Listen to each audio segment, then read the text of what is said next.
ಇದಾರೆ ನಮ್ಮ ಪಕ್ಷದಲ್ಲೇ ಇದ್ದಾರೆ, ನಮ್ಮ ಪಕ್ಷದ ಶಾಸಕರೇ ಅವರು. ಏನು ಗೊಂದಲ ನೋಡಪ್ಪ, ಈಗ ಹೇಳ್ತೀನಿ ಕೇಳಿ. ಅವರೇ ಹೇಳಿದ್ದಾರೆ ಇವತ್ತು ಅವ್ರ ಕ್ಷೇತ್ರ ದೊಡ್ಡ ಕ್ಷೇತ್ರ, 3.5 ಲಕ್ಷದಿಂದ 3.25 ಲಕ್ಷ ಇವತ್ತು ದೊಡ್ಡ ಮಟ್ಟದ ಒಂದು ಪಾಪ್ಯುಲೇಷನ್ ಇರ್ತಕ್ಕಂಥ ಕ್ಷೇತ್ರ. ಹಾಗಾಗಿ ಹೆಚ್ಚು ನನಗೆ ಕ್ಷೇತ್ರದ ಜನತೆಯ ಅಭಿವೃದ್ಧಿಯ ದೃಷ್ಟಿಯಿಂದ ಸಮಯ ಕೊಡಬೇಕಾಗುತ್ತೆ ಅಂತಕ್ಕಂಥದ್ದು ಅವರೇ ಹೇಳಿದ್ದಾರೆ. ಅವರು ನಮ್ಮ ನಾಯಕರು, ನಮ್ಮ ಪಕ್ಷದ ಚಿಹ್ನೆಯಡಿ ಗೆದ್ದಿದ್ದಾರೆ, ಅವ್ರನ್ನ ನಾವು ಗೌರವ. ನೋಡಿಪ್ಪ, ಇವತ್ತು ನಮ್ಮ ಪಕ್ಷದ ಫೇಸ್ ವ್ಯಾಲ್ಯೂ ಇರ್ತಕ್ಕಂಥ ನಾಯಕರು ಇಲ್ಲಿವರೆಗೂ ಕಳೆದ 4 ಚುನಾವಣೆಗಳು ನಡ್ಕೊಂಬಂದಿರ್ತಕ್ಕಂಥದ್ದು ಮಾಜಿ ಮುಖ್ಯಮಂತ್ರಿಗಳು, ಕೇಂದ್ರದ ಸಚಿವರು ಸನ್ಮಾನ್ಯ ಕುಮಾರಣ್ಣ ಅವರ ನಾಯಕತ್ವದಡಿ. ಜನತಾದಳ ಪಕ್ಷ ನಾಳೆ ಚುನಾವಣೆಯನ್ನು ಎದುರಿಸ್ತಕ್ಕಂಥದ್ದು ಸನ್ಮಾನ್ಯ ಕುಮಾರಣ್ಣ ಅವರ ನಾಯಕತ್ವದಡಿ. ಎಲ್ಲೋ ಒಂದು ಕಡೆ ಇವತ್ತು ಕಾರ್ಯಕರ್ತರಲ್ಲಿ ನಮ್ಮನ್ನು ಪ್ರೀತಿಸ್ತಕ್ಕಂಥ ವರ್ಗ ಏನಿದೆ, ಮುಖಂಡರುಗಳೇನಿದ್ದಾರೆ, ನಾಯಕರುಗಳೇನಿದ್ದಾರೆ, ಅವರಲ್ಲಿ ಒಂದು ಹುರುಪುಂಟಾಗಬೇಕು ಅಂತಕ್ಕಂಥ ಒಂದು ಭಾವನೆಯಿಂದ ಜೊತೆಯಲ್ಲಿ ಸ್ಥಳೀಯವಾಗಿ ನಾನು 52 ಕ್ಷೇತ್ರಗಳು ಪ್ರವಾಸ ಮಾಡಿದಂಥ ಸಂದರ್ಭದಲ್ಲಿ ನಾನು ಮೊನ್ನೆ ಹಾಸನ ಜಿಲ್ಲೆಯಲ್ಲಿ ಸಮಾವೇಶದಲ್ಲಿ ಮಾತಾಡಿದಾಗಲೂ ಒಂದು ಮಾತು ಹೇಳಿದ್ದೇನೆ. ನಿಖಿಲ್ ಕುಮಾರಸ್ವಾಮಿಯ ಒಂದು ಭಾವನೆ ಅಲ್ಲ, ಇದು ರಾಜ್ಯದ ಜನತೆಯ ಭಾವನೆ.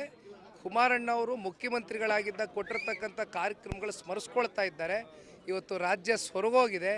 ಇವತ್ತು ಕೂಡ ಅಬಕಾರಿ ಇಲಾಖೆಯಲ್ಲಿ ಆಗಿರ್ತಕ್ಕಂಥ ಭ್ರಷ್ಟಾಚಾರದ ಬಗ್ಗೆ ಬೆಳಗ್ಗೆ ಪತ್ರಿಕೆಗಳಲ್ಲಿ ನಾನು ಕೂಡ ನೋಡಿದ್ದೇವೆ, ನೀವು ಕೂಡ ತೋರಿಸಿದ್ದೀರಿ. ಈ ರೀತಿ ಪ್ರತಿ ಹಂತದಲ್ಲೂ ಭ್ರಷ್ಟಾಚಾರ ಇರ್ಬೋದು, ಅಥವಾ ಯಾವುದೇ ಅನುದಾನಗಳನ್ನ ಕೊಡದೇ ಇರತಕ್ಕಂಥದ್ದು ಇರ್ಬೋದು, ಅಥವಾ ಬೆಲೆ ಏರಿಕೆ ಮಾಡಿರ್ತಕ್ಕಂಥದ್ದು ಇರ್ಬೋದು. ಈ ರೀತಿ ಜನಗಳ ಮೇಲೆ 126 ಸೀಟ್ 136 ಸೀಟ್ ಗೆದ್ದರೂ ಕೂಡ ಯಾವುದೇ ರೀತಿ ಅಭಿವೃದ್ಧಿ ಆಗ್ತಾ ಇಲ್ವಲ್ಲ ಅಂತಕ್ಕಂಥದ್ದು ಜನಸಾಮಾನ್ಯರು ಮಾತಾಡ್ತಾ ಇದ್ದಾರೆ. ಇಂಥ ನಿಟ್ಟಿನಲ್ಲಿ, ಇಂಥ ಹೊತ್ತಿನಲ್ಲಿ ಕುಮಾರಣ್ಣವರು ಮುಖ್ಯಮಂತ್ರಿಗಳಾಗಿರಬೇಕಾಗಿತ್ತು ಈ ರಾಜ್ಯದಲ್ಲಿ ಅಂತಕ್ಕಂಥ ಒಂದು ಭಾವನೆ ಸೃಷ್ಟಿಯಾಗಿದೆ. ಜನರ ಭಾವನೆ ನಾನು ಮುಂದಿಟ್ಟಿದ್ದೇನೆ ಅಷ್ಟೇ.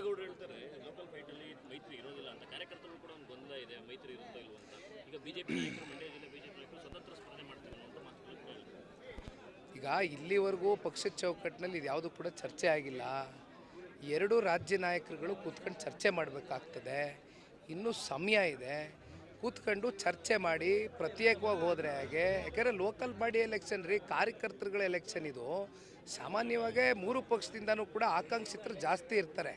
ಸೊ ಆ ನಿಟ್ಟಿನಲ್ಲಿ ಯಾವ ತೀರ್ಮಾನ ತಗೋಬೇಕು, ಪ್ರತ್ಯೇಕವಾಗಿ ಹೋಗ್ಬೇಕಾ, ಒಟ್ಟಾಗಿ ಹೋಗ್ಬೇಕಾ ಅಂತಕ್ಕಂಥ ಇತ್ಯರ್ಥಗಳು ಇನ್ನೂ ಆಗಿಲ್ಲ.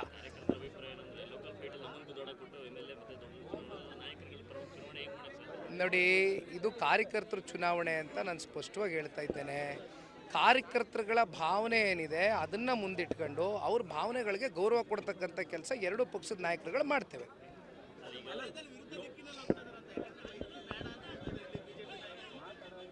ಮೈತ್ರಿ ಬೇಡ ಅನ್ನೋ ಅಭಿಪ್ರಾಯ. ಲೋಕಸಭಾ ಚುನಾವಣೆ, ವಿಧಾನಸಭಾ ಚುನಾವಣೆಗೆ ಮಾತ್ರ ಮೈತ್ರಿ ಬೇಕಾ? ಕೆಳಮಟ್ಟದ ನಾಯಕರುಗಳಿಗೆ ಹೊಡೆದಾಡಬೇಕಾ ಅನ್ನುವಂಥದ್ದು ಬಿಜೆಪಿ ನಾಯಕರುಗಳು ಕೇಳ್ತಾ ಇರುವಂಥ ಪ್ರಶ್ನೆ. ನೋಡಿ, ಈಗ ಎಷ್ಟೋ ಸಂದರ್ಭದಲ್ಲಿ ಈಗ BJP ಕಡೆಯಿಂದನೂ ಒಂದಷ್ಟು ಹೇಳಿಕೆಗಳು ಬಂದಿದೆ. ಅದನ್ನು ನಾವೇನು ಬಹಳ ಗಂಭೀರವಾಗಿ ಅದಕ್ಕೆ ಮಹತ್ವ ಕೊಟ್ಟು ತಗೊಳ್ತಕ್ಕಂಥದ್ದೇನಲ್ಲ. ಈಗ ಸ್ವತಂತ್ರವಾಗಿ ನಾವು ಕೂಡ ಸರ್ಕಾರ ರಚನೆ ಮಾಡ್ತೀವಿ ಅಂತಕ್ಕಂಥ ಹೇಳಿಕೆಗಳು 10 ಬಾರಿ ಬಂದಿದೆ BJP ಕಡೆಯಿಂದನೂ. ಆದರೆ ಅವ್ರ ಪಾರ್ಟಿ ಕಟ್ಟಬೇಕಾಗ್ತದೆ. ಪಾರ್ಟಿ ಕಟ್ಟಬೇಕಾದಂಥ ಸಂದರ್ಭದಲ್ಲಿ ಕೆಲವೊಂದಷ್ಟು ವೇದಿಕೆಗಳು ನಿಂತ್ಕೊಂಡಾಗ ಕಾರ್ಯಕರ್ತರು ಹುರಿದುಂಬಿಸ್ಬೇಕಾಗ್ತದೆ, ಮಾತನಾಡ್ತಾರೆ. ಅದೇ ರೀತಿ ನೋಡಿ, ಇಲ್ಲಿ ಈಗ ನಾನು ಲೋಕಲ್ಲಿ ನೀವು ಮಾತನಾಡ್ತಕ್ಕಂಥದ್ದಾದರೆ ಈಗ ಭಾಳ ಜನಕ್ಕೆ ಏನಾಗಿದೆ, ನಮ್ಮ ರಾಜಕೀಯದ ಭವಿಷ್ಯಗಳೇನು, ನಮ್ಮ ರಾಜಕೀಯದ ಅಸ್ತಿತ್ವಗಳೇನು ಅಂತಕ್ಕಂಥದ್ದು ಪ್ರಶ್ನೆ ಮೂಡಿದೆ. ಹಾಗಾಗಿ ಸಾರ್, ನಾನು ಅಂತಿಮವಾಗಿ ಹೇಳ್ತೇನೆ, ಇಲ್ಲಿ ನಾನಾಗಲಿ, ನೀವಾಗಲಿ, ಇಲ್ಲಿರ್ತಕ್ಕಂಥ ಕಾರ್ಯಕರ್ತರಾಗಲಿ ಇದು ಏನು ಚರ್ಚೆ ಮಾಡಿದ್ರೂ ಉಪಯೋಗಕ್ಕೆ ಬರೋದಿಲ್ಲ. ಕಾರಣ, ಈ ಒಂದು ಮೈತ್ರಿ ಆಗಿರುವಂಥದ್ದು ಡೆಲ್ಲಿ ಮಟ್ಟದಲ್ಲಿ ದೇವೇಗೌಡರು, ಕುಮಾರಣ್ಣವರು ಜೊತೆಯಲ್ಲಿ ಡೆಲ್ಲಿ ನಾಯಕರ ಜೊತೆ ಮೈತ್ರಿ ಆಗಿದೆ. ಸೊ ಏನೇ ತೀರ್ಮಾನಗಳು, ನಿರ್ಣಯಗಳು, ನಿರ್ಧಾರಗಳಾದರೂ ಡೆಲ್ಲಿ ಲೆವೆಲಲ್ಲಿ ಆಗುತ್ತೆ. ಆಗಲಿ ನೋಡಿಪ್ಪ, ಮೈತ್ರಿ ಗಟ್ಟಿಯಾಗಿದೆ, ಗಟ್ಟಿಯಾಗಿ ಉಳಿಯುತ್ತೆ. ಗಟ್ಟಿಯಾಗಿ 2028ರ ವಿಧಾನಸಭಾ ಚುನಾವಣೆ ಒಟ್ಟಾಗಿ ಫೇಸ್ ಮಾಡ್ತೇವೆ. ಅಷ್ಟು ಭಾಳ ಸ್ಪಷ್ಟವಾಗಿ ಹೇಳ್ತೇವೆ.